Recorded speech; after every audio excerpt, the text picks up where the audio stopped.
আমার চ্যানেলের নাম কাকলি কিচেন। আজ আমি বানিয়েছি আম পোড়ার শরবত। আমি একটা বড় আম নিয়ে নিয়েছি, বড় থেকে দুটো আম পুড়িয়ে নিয়েছি আঁচে। পুড়িয়ে নিয়ে ভালো করে গেট করে নিয়েছি। ভালো করে ধুয়ে ঠিক করে আমগুলো ছাড়িয়ে নিয়েছি। নিয়ে তারপরে আমটা পোড়া বসিয়েছি, পোড়া হয়ে গিয়ে তুলে নিয়েছি। তারপরে আমটাকে ছাড়িয়ে নিয়েছি, আমটাকে গেট করে নিয়েছি।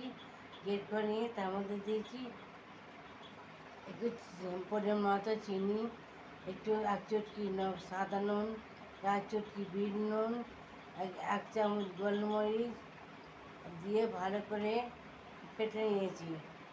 হয়ে গেল আম পোড়ার শরবত। আজকে করেছি কাঁচা আম পোড়ার শরবত। বন্ধুরা, আমার ভিডিওটা যদি আপনাদের ভালো লেগে থাকে তাহলে লাইক, কমেন্ট, শেয়ার, সাবস্ক্রাইব করে দেবেন। আজকে আমাদের বিদায় নিচ্ছি, আবার পরের রেসিপিতে দেখা হবে। টাটা।